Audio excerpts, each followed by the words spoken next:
Hey y'all, how are you all doing? I hope you're having a wonderful, amazing day. I just had to come over here and share with y'all. I thought this was so funny. Funny, but not funny.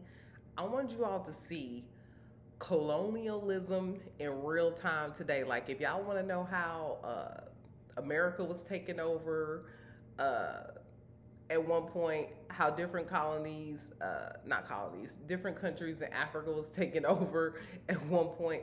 If y'all want to see it happen in real time today in most modern history, I want y'all to check out this video and see how it plays out and how it starts. And we're gonna do some commentary on this because this stuff is bananas. But I was like, wow. Anyway, y'all check this video out. Let's get into it. I have to show you this footage, and this has not been shown ever before. This is a world first. I mean, up until now, that's the other thing, we're sitting there this day and the only thing you've ever seen are these blurry images of from someone's cell phone from 100 meters away of the uncontacted tribes. And we're sitting there with, 800 millimeters with a 2x teleconverter and, R5s. And so this is, as we're looking through the farms, anticipating the tribe coming. I'll put a little bit of volume so you can hear it. And then you can see this is the moment. This is us running when they're out. They're coming down the beach. We're just, oh, wow. Oh, wow. He like, oh, wow. Why he acting like they some rare pigeons or something? I don't know. That's funny to me. Oh, wow. See how many thousands of butterflies. But look at the way they move. Look at the way they point. Look at him with his bow. They're trying to figure out what they're looking at. And they didn't know what the cameras are there. So this was the guys looking out the back. So he's going, there's something back here. You could hear the women in the farm. And I'm looking in every direction because I'm going, which way is the arrow coming from? So see, he has his shotgun. This is just like a farm shotgun. Even if he shot it, you have to use a stick to bang out the shell. But see, as they come closer, they start laying down there. See, Is it me or do they look like they could have been the original Native Americans? Like that's what, when Christopher Columbus came over to America, that's what he saw. That's what I think of when I see these people. Very beautiful people. Laying down his bow and arrow. They understand. No more. So these are warriors, and the way they were at first They like, we ain't gonna get your asses now, but keep pushing it.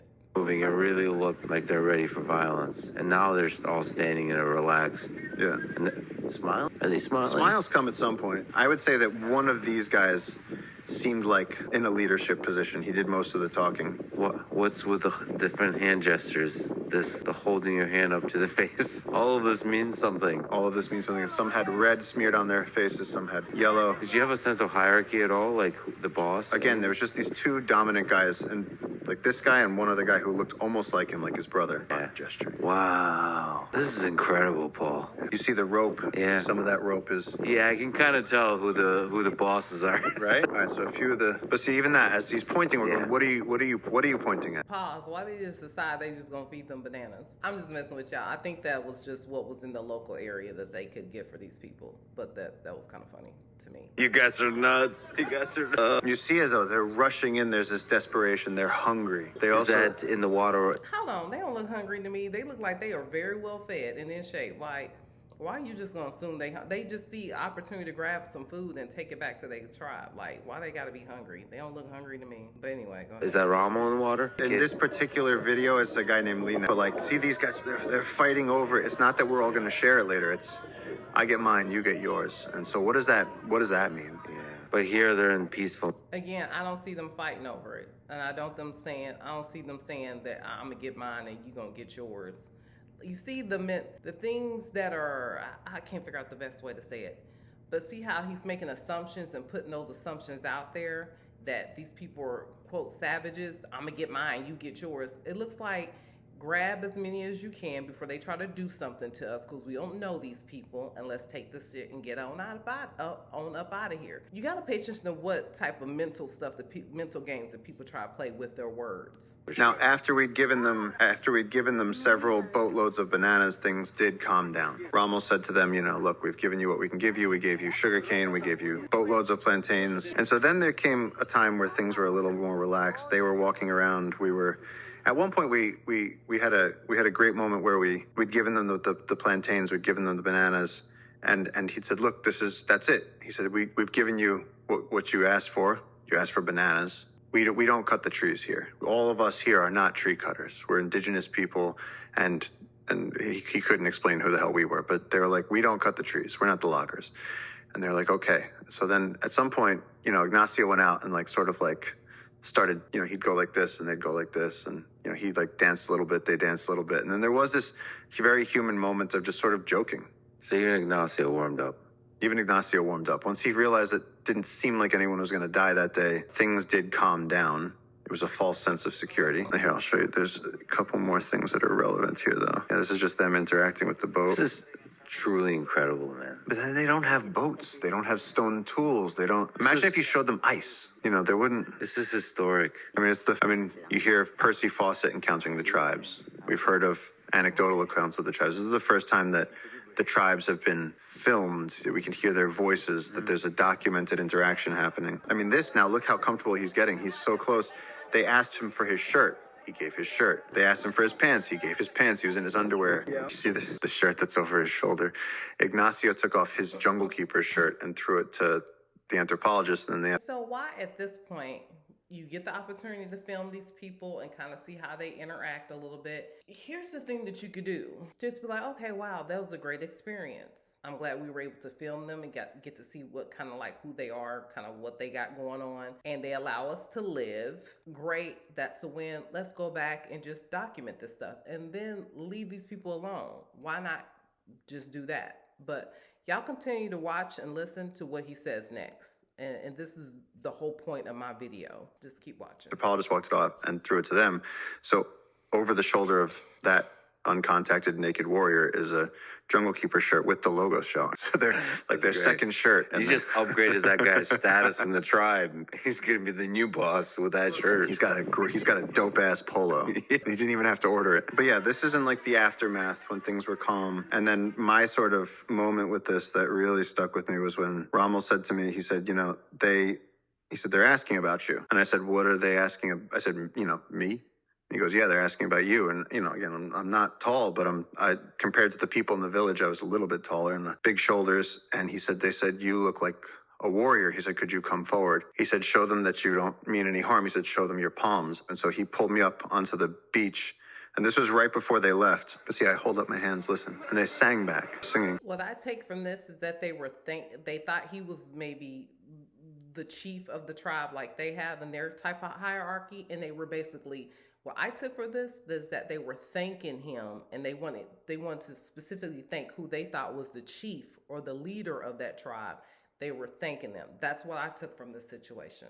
Y'all let me know what y'all think is going on here. They raised their hands, I raised my hand. And then we were left with watching them walk off the beach into the jungle with everything that we'd given them, and they were gone. And so we went downriver the next day, and the community said to us, okay, now you understand this is real. This is terrifying. You felt that fear. You have a duty, if you're going to protect this river, to protect us from them and to help us figure out what future they want. If they want to come to us, if they want to learn farming, whatever it is, that's fine. But they were like, we need protection from you guys. And then in this video in the beginning, I'm sort of narrating to the camera and walking around right as they're coming up the beach. You see this guy right there in the blue shirt. That's George. And he was very friendly, very confident with this. He said, don't be scared. They're not going to hurt us. And the next day we went back to town, long journey back to town. Go to sleep. We wake up in the morning and we find out that the following early morning, our friends in the community had said, okay, the tribe is gone. We gave them all the things they wanted. We gave them sugarcane, bananas. We said, please come back. You're welcome here anytime. And George was driving a boat and there was people on the boat. And as they were going upriver, the tribe, 200 of the tribe ran out, surrounded the boat, and they started firing arrows, and everybody else could hit the deck and get under the benches and hide behind bags of rice. George was driving, and he was leaning back as he's driving. He's driving as fast as he can, and one arrow came in just above his scapula and came out by his belly button. And so he had that 7-foot arrow tip through him, and so they pulled him out. And I saw the boat afterward, and there was just, horrific amounts of blood all over the boat, and he had to be medevaced out, and somehow he lived. And we were able to help getting him a helicopter, getting him evac'd, all this. But again, So, I'm not going to play the entire video, but there's my point. The last little situation that happened. Now, the people who lost their lives and were injured, that's pretty terrible. But here's the thing. He mentioned how the people in the area was like, we need protection from them.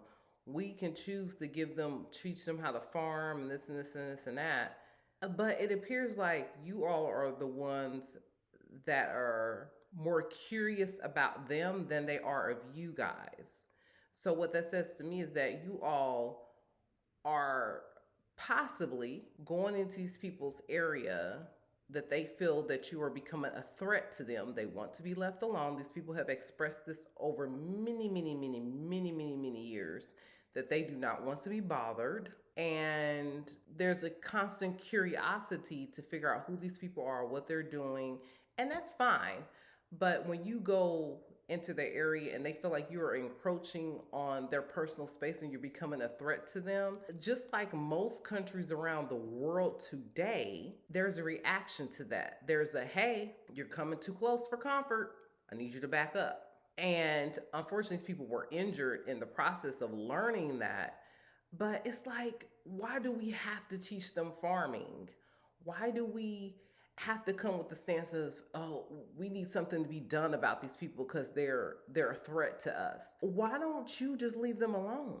That's my stance on it. Why can't we just leave them alone? If they're not coming across the waters into your area, leave them be. Now, if you want to be nice and be kind and send them tools and sugar cane and the bananas and stuff like that, great. But don't think that just because, which they're letting you know, just because you gave me some stuff, it don't mean you get to come up over here. That's like my neighbor sending me a gift to my house, and then the next day they want to come and sit on my couch. No, thanks for the gift, but I'm gonna need you to stay about 10 feet away from my door. I don't know you like that.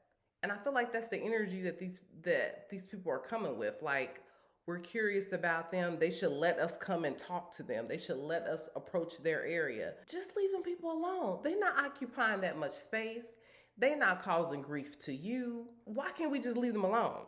So that's why I had to make this. I had to make this video. I ain't made a video on this channel in so long, but I had to make this video and let y'all listen to it and y'all tell me what y'all thinking about this. But this is an indigenous tribe that's been around for a long time and people have been very curious about, and they've been notorious for unaliving people and making people be gone and stay gone if they come into their area. So it's kind of like, just don't go into the area. And the fact that these people were able to film, and you said this is the first time that these people have been able to be filmed, the fact that you all were able to film them and check them out and see what they got going on, just why can't we just leave it at that? Be like, hey y'all, these are these people, this is what they got going on. Ain't that pretty cool? Ain't interesting? Now let's leave them alone. Let's let them live their life to their fullest extent and ability, just like any of the rest of us would want to do. We want to just be in our own element and doing our own thing and minding our own business. Why can't we just do that? But anyway, y'all, that's all for me for this video, and I'll try to upload more. If I find some more interesting things, I'll upload it and we'll chit chat about these things. All right, y'all. Till next time. Y'all take care of yourselves. Bye-bye for now.